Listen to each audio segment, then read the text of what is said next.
Alrighty everyone, hello, and now I bet you guys did not expect to see this herb on the list of herbs of the month, but as we are in Capricorn season, and as this herb is relevant to Capricorn, I figured why not talk about stinging nettle.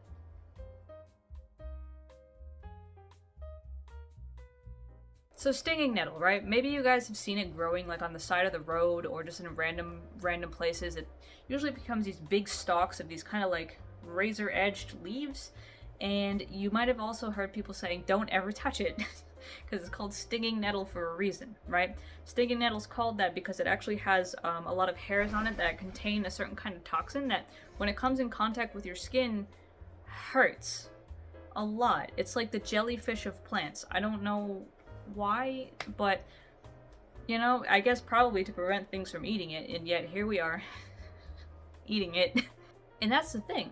Stinging nettle is edible, stinging nettle is medicinal, and stinging nettle is magical too. So let's get into it. So first things first, if we look at the history of stinging nettle, we can see that it comes from these kind of like northern colder parts of like Europe and also like bits of Asia, and it's been used for a long time for many different things. And it's also got a lot of interesting folklore surrounding it too, right? So people thought that you could carry nettle around as a way to increase fertility. They also thought that it would protect you from, you know, evil spirits and witchcraft and all these other kinds of things because of that stinging quality, right? So it was kind of thought to be protective the way that onions are, and that it just drives away evil because it's painful and it's stinging. And something interesting is that despite the stinging quality, it was used at one point to make textiles. So things like cloths for sailboats, things like, like cloth sacks, even clothes. At one point, you could use nettle fibers to make this stuff. And so that kind of makes some intrigue around Hans Christian Andersen's folktale, I believe, called The Wild Swan.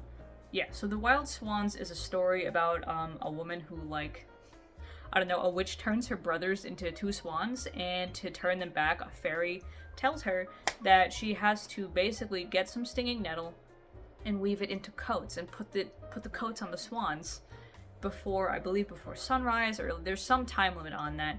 And so the girl just spends all night picking and weaving this two coats of stinging nettle, pinching herself, stinging herself the whole time because obviously it stings. It's called stinging nettle for a reason, right? But she does it, she gets the coats, but she's like just out of time, so she literally flings the coats onto the swans, and one swan magically gets his little feather wings into it and he turns back into a normal boy. The other one, the sleeve wasn't finished, so he turns back into a boy, but one arm stays like a swan wing, so he's just a dude with a swan wing. But I guess better to be a dude with a swan wing than to be a swan.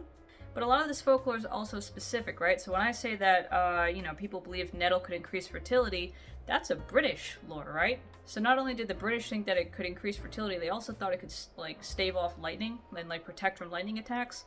It was the Celtic who believed that it warded off malevolent magic, and it, in some places, it was also thought that it would block the arrows of elves. So maybe it stings a little, but not as much as those elf arrows sting, right?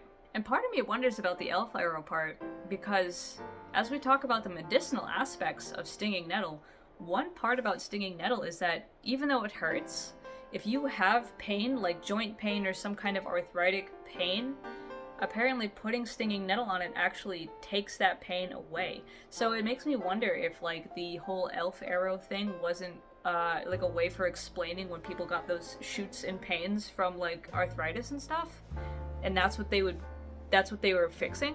But yeah, it's used as a topical treatment for all kinds of, like, joint pains or other kinds of pains. It takes pains away from those spots, and even as, like, a supplement or a tea or anything else, it is an anti-inflammatory. It's also a diuretic, which means that it helps the body get rid of excess water. So other things like diuretics are like dandelion root and all that kind of stuff, and it just pulls the water out.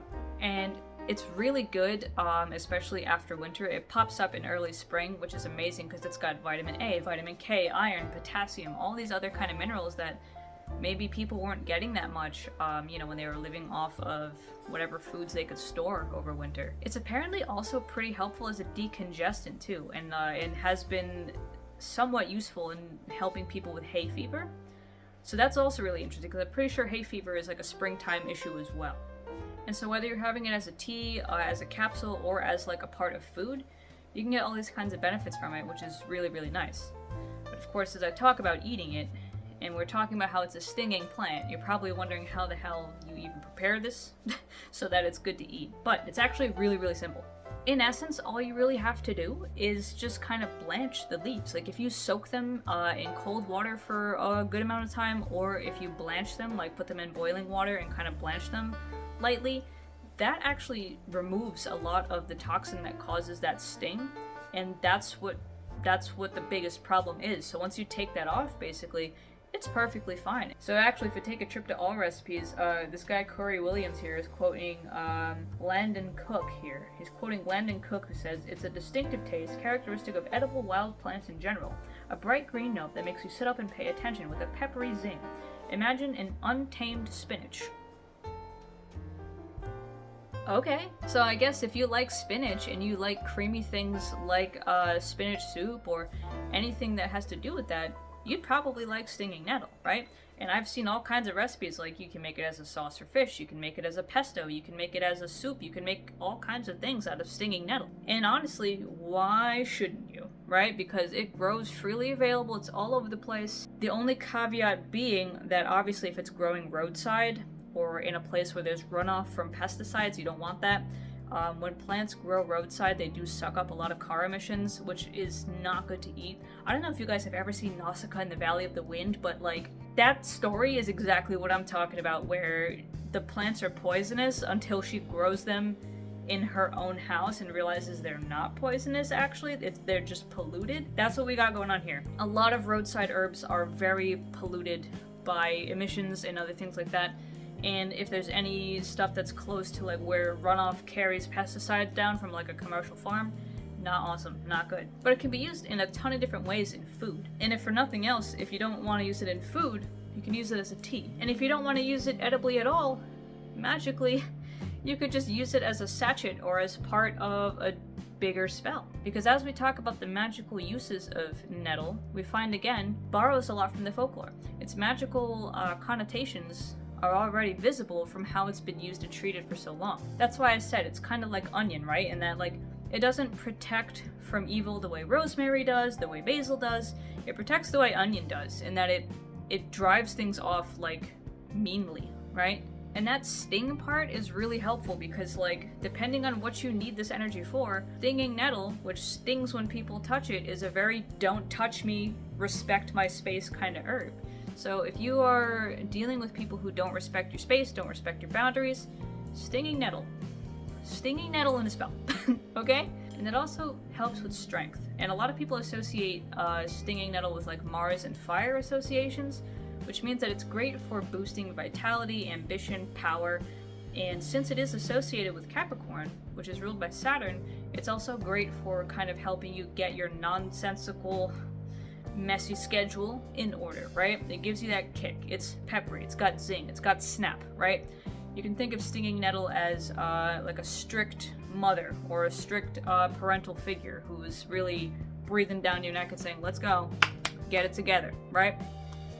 So if you needed to kind of let a fire under your own butt, you can mix nettle and peppers into a spell, and that would probably be pretty interesting.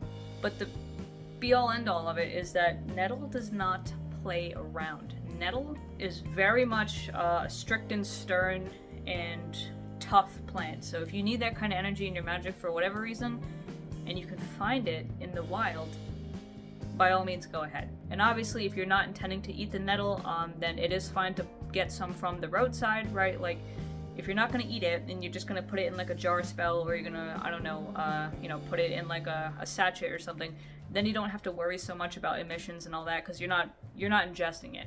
But I hope this is a helpful rundown of nettle. Definitely consider it when the spring comes around again and you want to start looking around for foraging stuff. It's a very fun one, a very popular one to forage. So, but be safe and make sure you research really well how to prepare it before you try to eat it. So, as always, right? Don't. But I hope this is helpful, and I will see you guys next time for some more discussions around kitchen witchcraft and practical tips. See ya.